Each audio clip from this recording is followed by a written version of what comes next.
100%. But in Kenya, they are posting what? Losses. The other day, our Nairobi Stock Exchange become the worst. It's becoming the worst. Poor performing. Among the boss. Niliona, man. Uniona. So, Niliona Juice, the Prime Minister of UK. I'll do a statement like Asema, for the economy to grow, now they have to cut taxes. Unaelewa? In Kenya we are increasing taxes. Ni kama unakamua ng'ombe ile ng'ombe moja, unaikamua mpaka sasa inaanza kutoa damu. Oh my god, shikilia hapo hivyo. Chege Majuice, shikilia hapo. I want us to further this conversation. But kama kawaida, quick look at the front page of the dailies. The Standard up hivyo wamesema blow after blow as courts serve Ruto the bitter pill. Now, not so fast. The International Criminal Court gave President William Ruto the most favorable ruling in recent times, but he is now forced into reality check by local courts on important decisions made by his government which citizens feel are unconstitutional. Hata saisi mambo ya opposition, it is the citizens who are leading this conversation. Now the cases that are in limbo, we're talking about housing levy, said it to be unconstitutional. Haya, maisha namba, walikuwa nasema public participation never took place. CAS, were thrown out. Parastatal suspended until next year when the case will be officially heard. We talked about this yesterday. Haiti, suspended matters still in court. Chances are higher police hawataenda Haiti, but we will see. Higher, Finance Act, parts of it was said to be unconstitutional, and then of course logging declared null and void. And we're seeing over here the president alisema Kenya can only be better if we become a country of the rule of law. Anything else leads to anarchy and confusion. Even as president, I have limitations and I should respect them. We must all live within our mandates. It is true. No, it is the rule of law, not the rule of man. Kevin, in 1 minute hapo nini unafanya nini inasema hapo coordination? Hapa vina para story fulani hapa yule mother controller wa budget. Margaret Nyakango. Hapa hivi amepicha akiamia kwa court ya Mombasa. The woman is being charged for fraud, forgery, operating a circle without license, and entering false documents. She denied the charge and was freed on a 500,000 cash bail. Alternative bond ya 2 million ndio kesi yake itaendelea December 13.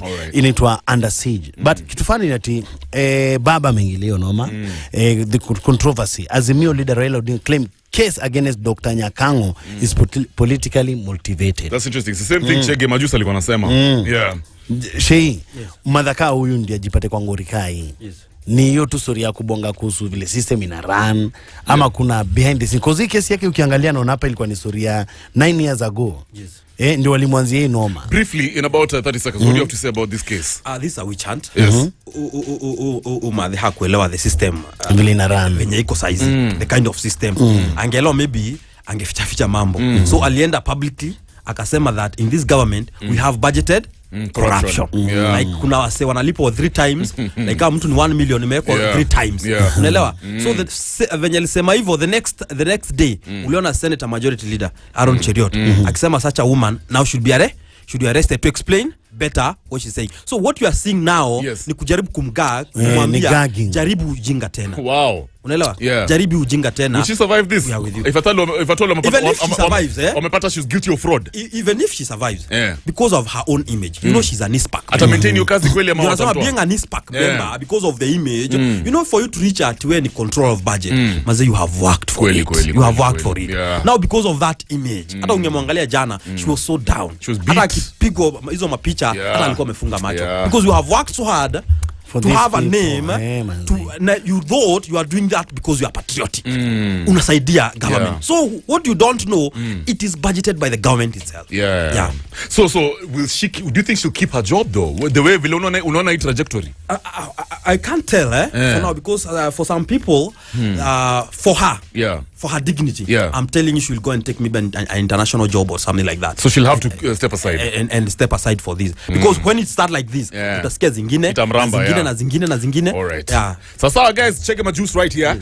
Kumbuka we are live on channel 172 on BTV. That is #KTMBTV on Star Times. Pia unaweza stream live on www.vibesradio.co.ke at vibesradio.ke kila pahali on YouTube as well as on Facebook. We are live. We're coming back to talk about some of the top stories in the country and get to understand different angle of some of these conversations by Chege Alosius.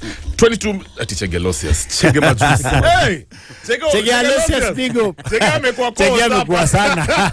Yule manisha tumezoeana sana na our MVPs. All right, I've got some Kathy Matete get lifted. Good morning. More vibes to keep you moving.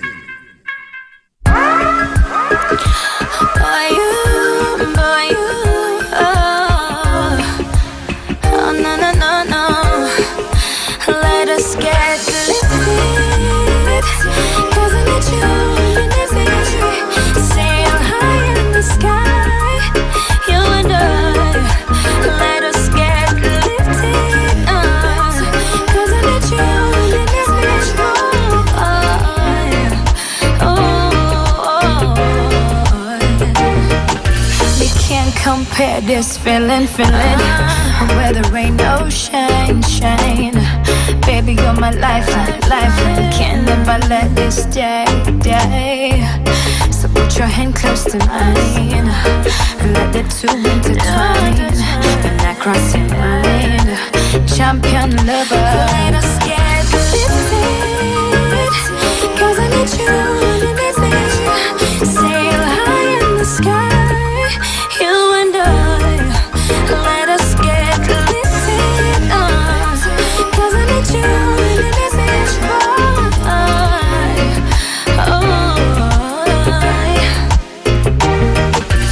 Can't go a day without your loving. Baby, it's you that keeps my heart going.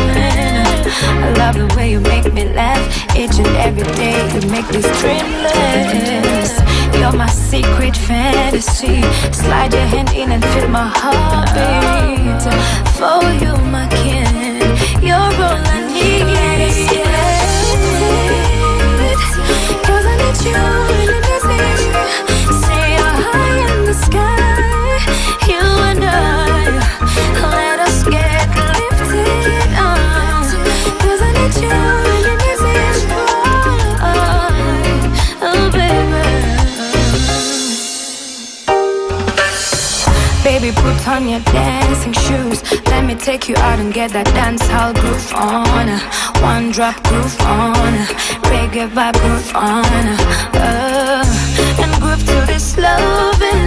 Give it to you till we grow deeper and deeper. Baby, need you. Let's get lifted, 'cause I need you underneath me. Say you're high in the sky, you and I.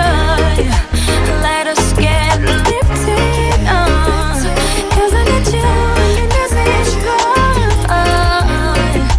Oh, baby, no. Let us get lifted. Get lifted, Kathy Potato 104.5 Vibes Radio. This is off the Connection Rhythm.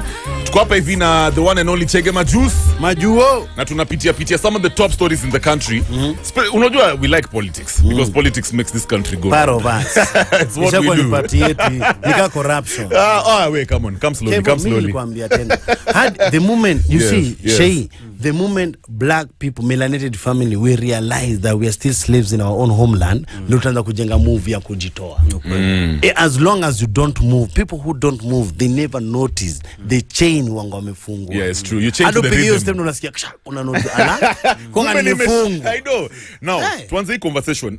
Fiti, let's talk about UDA, that is the ruling party, and of course Kenya Kwanza, the ruling coalition.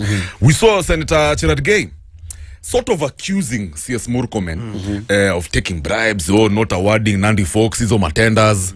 The senator also called of alikuwa anasema CS Kuria. Moses Kuria is incompetent, vitu kama hizo. Are these signs? Unaona hizi masiasa za the ruling coalition, are these signs that the ship is already sinking? You see, ama nini inafanyika huko? There is no honor among thieves.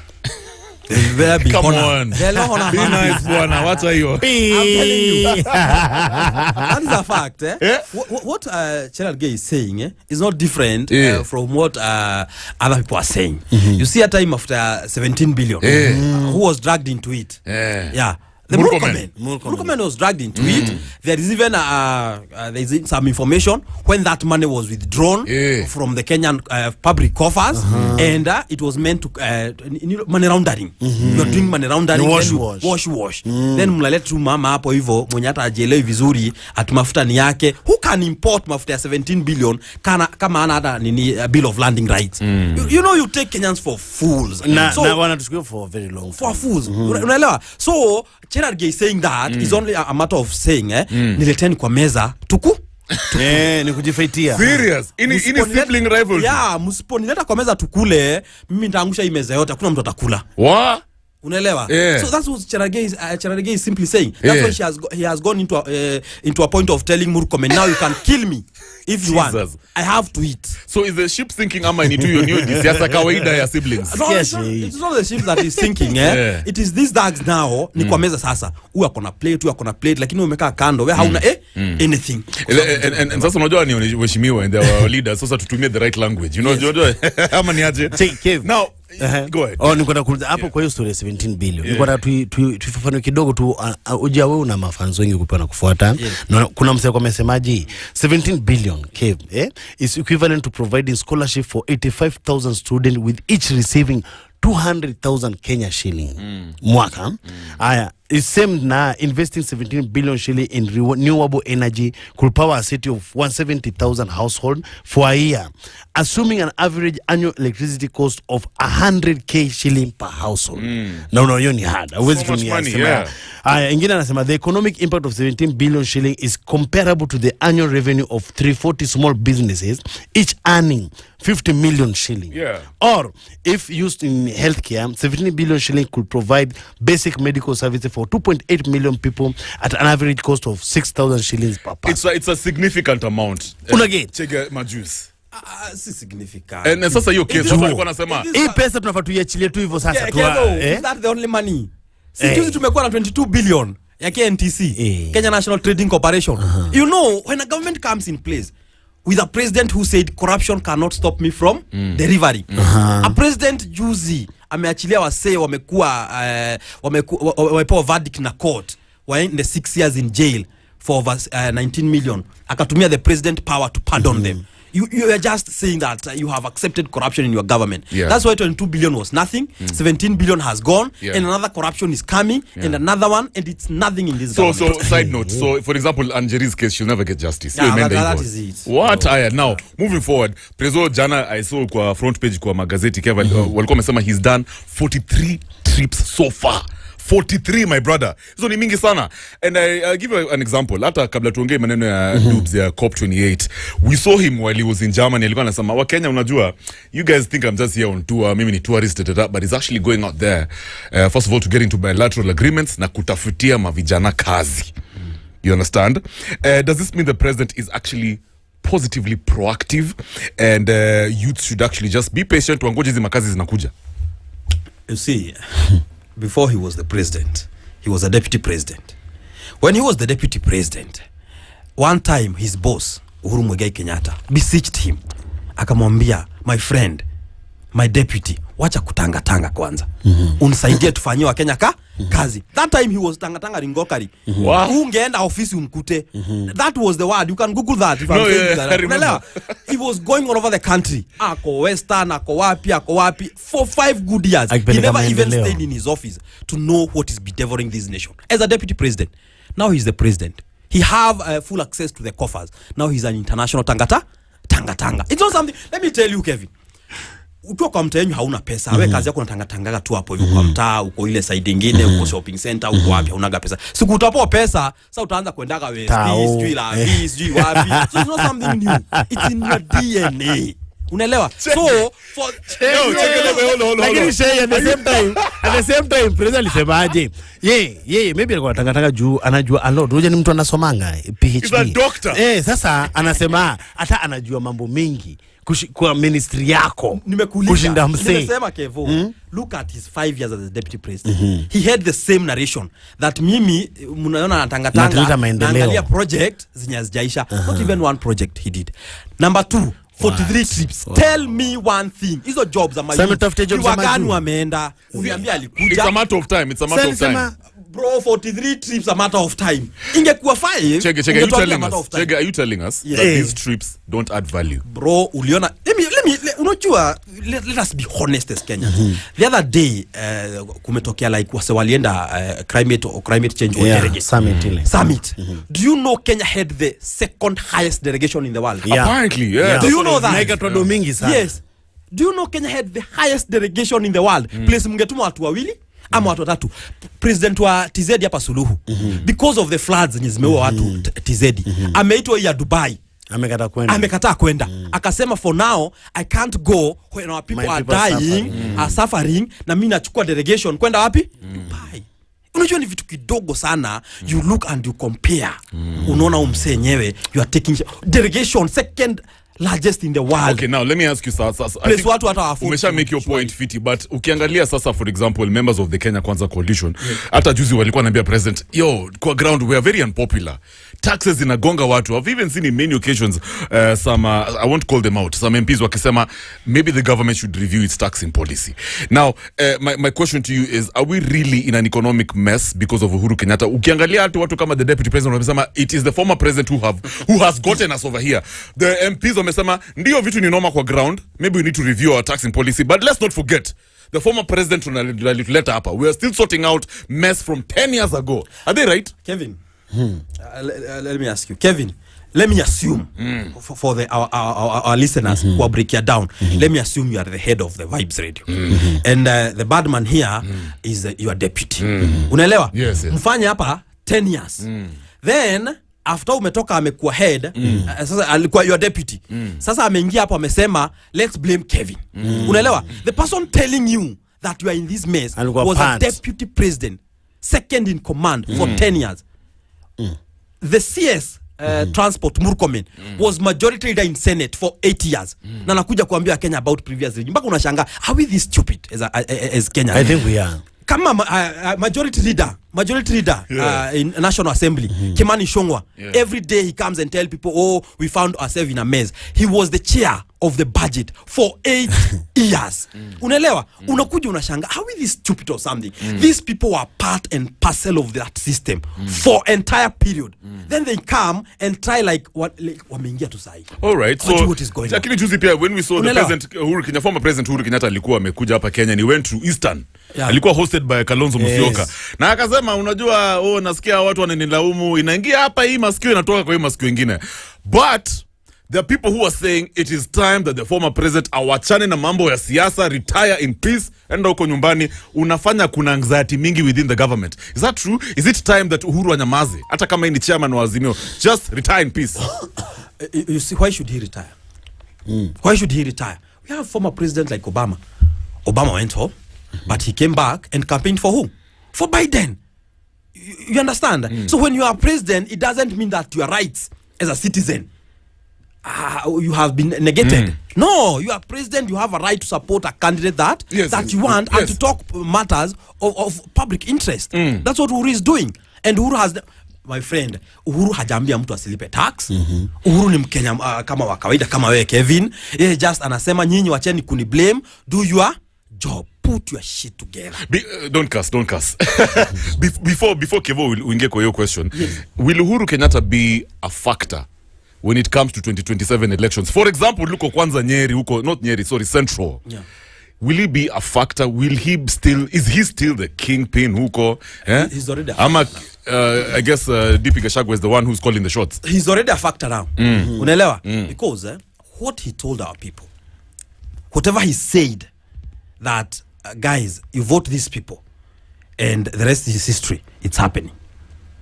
Do you know, Kevin, we are at a point that Moi left us. Unajua Uhuru Park ilikuwa inauzwa na Moi. Ni women when you walikuwa wameenda shule akina Professor Wangari Maathai had to strip naked. Do you imagine a woman stripping naked for future generation wakute Uhuru Park? Do you know IKCC Moi alikuwa shachukua? Iko mpaka na titles sijui ni ya KANU ama nini. It is the Kibaki who came and reverted back to the public. Do you know Ruto is doing the same thing, the same line of selling KICC in Kenya shillings? When the shillings is at its weakest, that's when you are selling it. Because you already know who is buying. We saw Kimani Ichung'wah explaining to us. We saw Kimani Ichung'wah explaining to us vile Wakenya wanafaa kuelewa hii privatization act. KICC in itself right now is not making money. Iko na madeni ya stima, bado even the way they go about the business, bado it's not it can function even well as a hotel, for example, where the government can actually collect a significant amount of taxes. But that's neither here nor there. But history iko kwa court.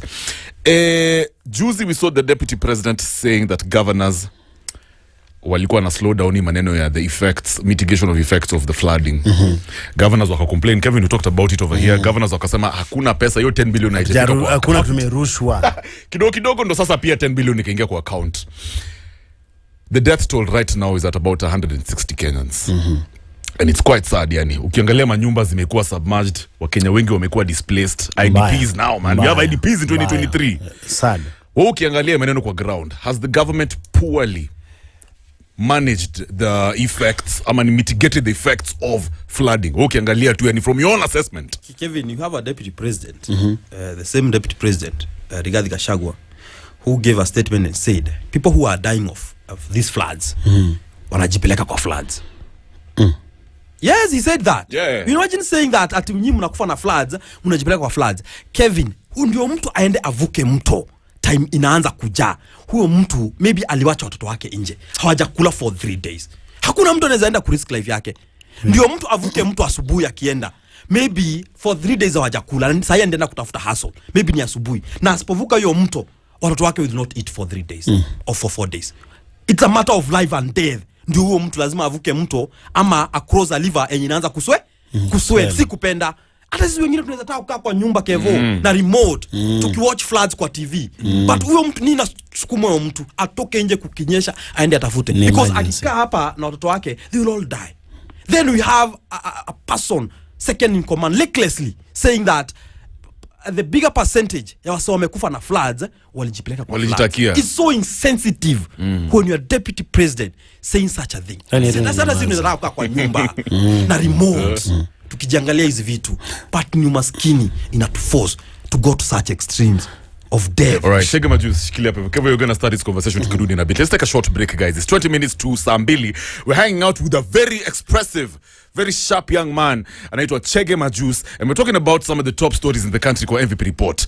Remember, #Morning Vibes. We are live on channel 172 right there on #KTNBTV on Star Times. I've got some Sauti Soul. Tujiangalie Kebo. Tujiangalie. This is a deep one featuring Nyashinsky. Tunarudi na bit. Shikilia hapo and don't move, eh? Vibes Radio, the soundtrack of the revolution. Pia on Facebook and YouTube, our handle is @VibesRadio. Mimi naitwa Kevo Matara, your local energy provider. But it's not the building manze Kevo Badman, the man who took the S from the Superman chest. Come on, get out of here, bro. As we proceed to give you what you need, do remember manze, frequencies zetu kwa area za Mombasa 98.7, Nyeri 98.8, 107.1 in Meru, of course 104.5 tuko area ya Kanairo. Sasa hii kuna ka story manze Keval kwa mkuza hapo mbeleni ka the cases in limbo. History ya housing levy, kuna venye ni constitutional, maisha namba. Hiyo kwanza imekataliwa, public participation haiku take place. Kuna history ya MCS walitroiwa, parastatus na ziko suspended hadi next year, hiyo kesi baba aliingilia. Kuna history ya masoja wetu kwenda Haiti na watu wengi wana give thanks sana. Finance Act part of it was said to be unconstitutional.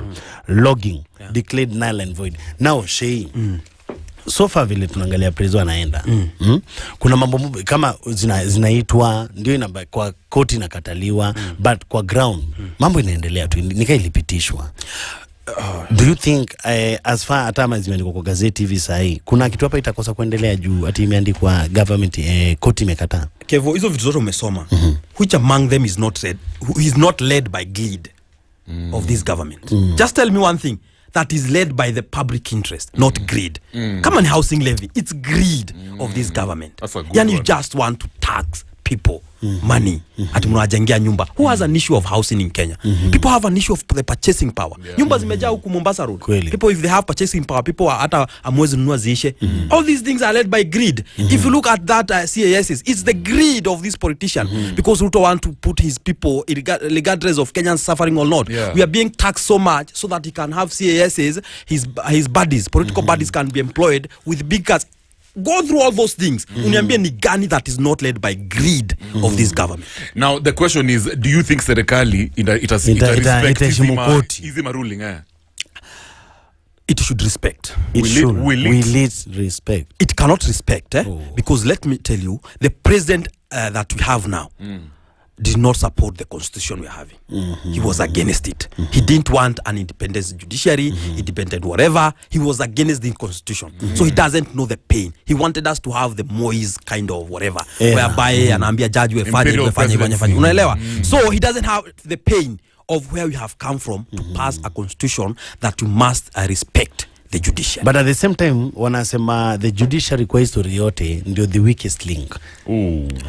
Juu unapata hizi ndio ziendelee hivi zinaendelea because judiciary haina sauti yake kifi yake. The toothless iko under the executive at the masses of the executive. Ukiangalia ni really ina show ina show real kwa sababu unajua we have 3 arms of government. We have the judiciary, we have the executive and we have the legislation, the parliament. Now when the executive pocket the legislative wote, judiciary are left on their own. Right. They are wanakuwa ganged by the two. Wakipeleka there maybe wanataka funds ipitishwe in legislation, executive because they have the majority in parliament and they are able to people don't do it. So they are the masses. The judiciary is at the masses of the what? Of the executive. Right. Because the executive already has pocketed what? The parliament. You know, it's interesting. I'm reminded of when the former president alikuwa kwa campaign trail Kev, alikuwa naambia wa Kenya. I can't really quote him, but he kept on saying, you know, these people, they're not legitimate, sijui nini, mambo mingi. Now, specifically, for example, ukiangalia Central Kenya, as we approach 2027, will Central Kenya regret not listening to the warnings of the former president? It's not that they towards then. Now already now.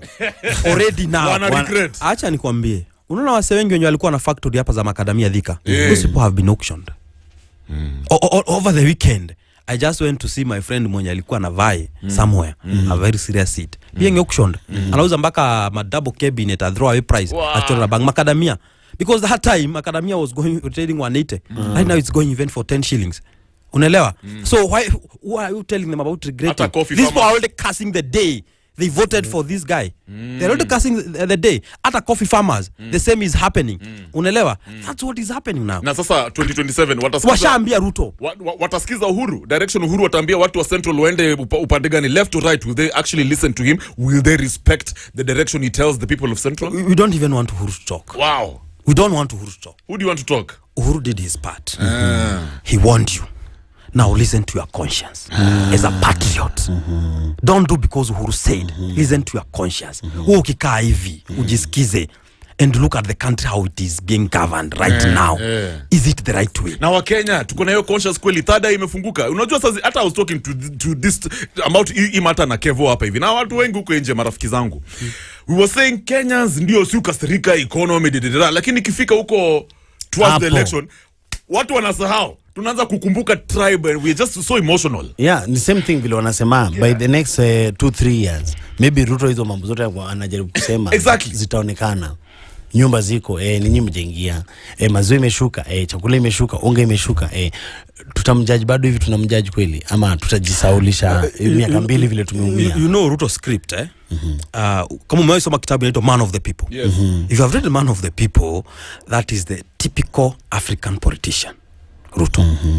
And I can tell people what he will do by 2026. What do you predict? I predict utaona tractors zinaanza kuchimba mabarabara, everything. Ana barabara ujui inaendelea wapi? Zinachimba mabarabara, zinafanyika nini? If you read the Man of the People very well, that's what the typical politician in Africa, the way more usually used to do. Moyo alikuwa anakuja anawekea post za stima, zinawekwa zinaanza sijui watu shughuli. The moment akiingia tena hivi, hiyo story inahasaurika tena. Munarudi place ya kulia tena. Unaelewa? So I expect hizi hata pesa unaona Ruto sijui amekopa almost 4 trillion or whatever, anaziweka tu mahali. Nyinyi msafe then 2026 atafungua. Aanze sijui kuchimba wapi.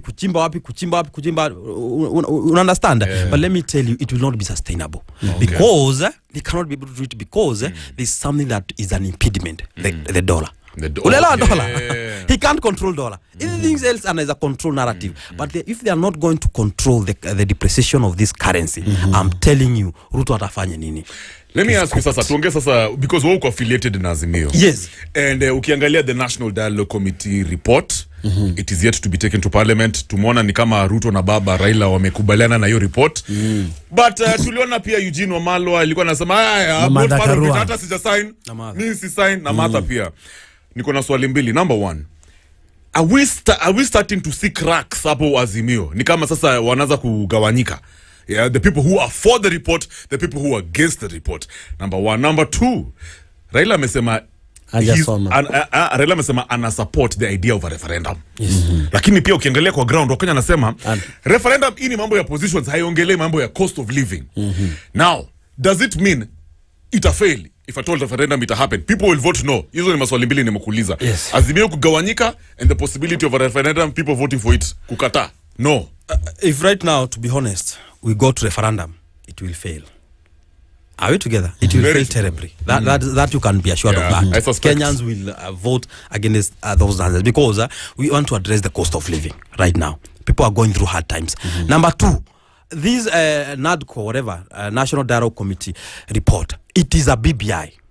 It is, everything is BBI except the one man, one vote, one shilling. So the people of Mount Kenya are feeling cheated by William Ruto's government. They are so much cheated on Ruto government because Ruto went to Mount Kenya and told them BBI is bad because it's creating position for the prime minister and the opposition. It is not addressing the cost of living.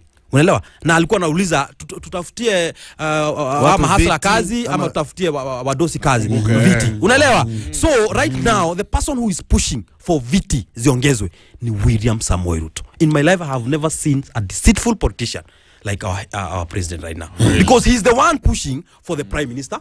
He's the one who has pushed for the prime minister. Already alikuwa amemweka even before. This whatever. Alikuwa amecreate already the prime minister. Unaelewa? Saa hizi office of the opposition, it's not the opposition who came up with it. It is the president himself. I remember. Unaelewa? Alisema he want to create it. So it's the president who has created all these positions. Unaelewa? So our people in Mount Kenya are always saying, why did he come and lie to us about this position? Na sisi, one man, one vote, one shilling has just gone like that. Sasa, what about him and high cost of living? Nani atapigania wa Kenya? Because if Raila anaenda kwa adapt, you know what I mean? No, are we alone? Kama Baba tendio sina pepe. Baba tried to push that. Baba tried to push the cost of living in the NADCO. And people, Kenyans talked about it. He was told that this government already, they have a plan in way of doing the cost of living. That's why they're taxing Kenyans and maybe fertilizer and whatever to see how the cost of living will be will be reduced. Unajua Baba ameenda kwa street sana.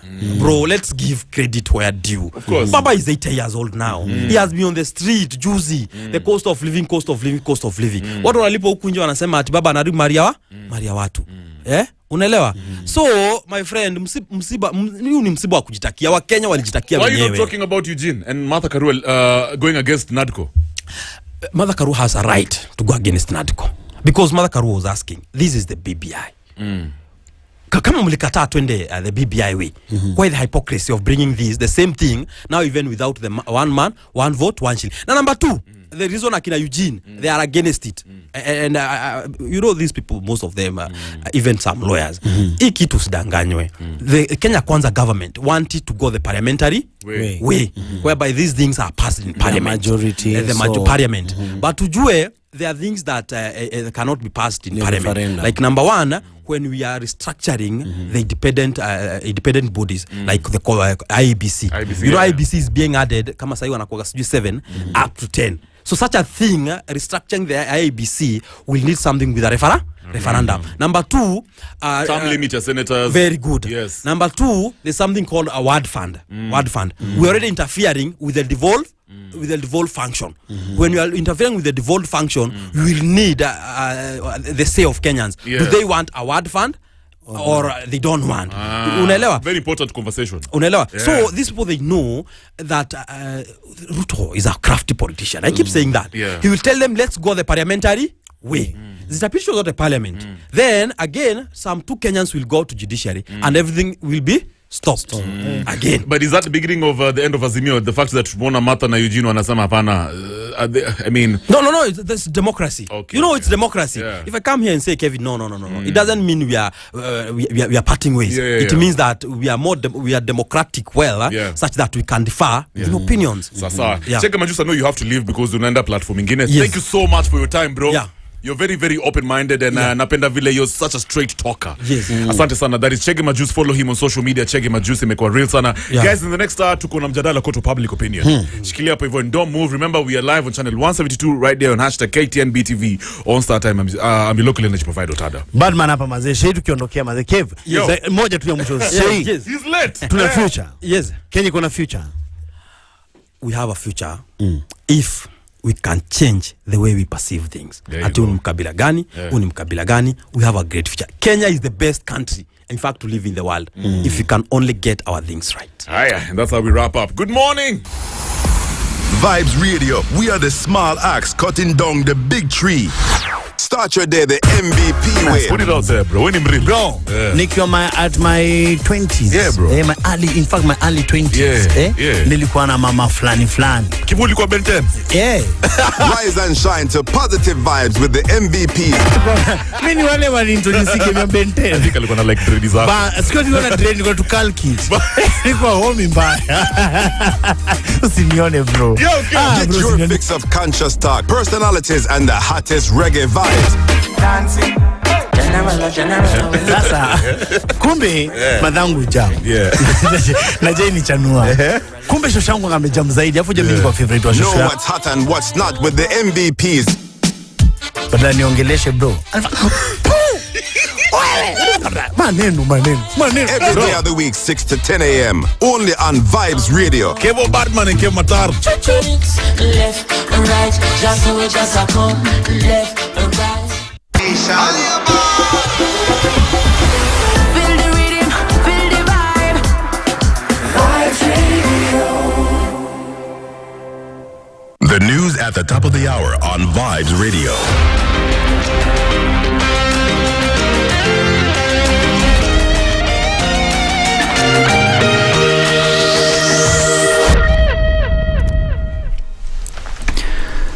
Good morning, this is Newswire. Dennis Aseto. The Kenya Meteorological Department says residents of northern Kenyan counties of Mandera, Wajir, Turkana and Marsabit have a reprieve this week following a reduction in the rainfall intensity. The Deputy Director in charge of forecasting, Bernard Chanzu, says the rainfall band, known as the Intertropical Convergence Zone, is moving southwards, hence the reduction in the rainfall amount in the northern part of the country and continued heavy rainfall in the southern part of the country, adding that counties where infrastructure was damaged could now embark on restoration work. The weatherman warned that owing to the heavy rainfall that has been experienced in recent weeks, the soils are still saturated and any amount of rainfall could result into flash floods. The Deputy Director in charge of forecasting adds that ongoing rainfall in some neighboring counties and catchments for rivers that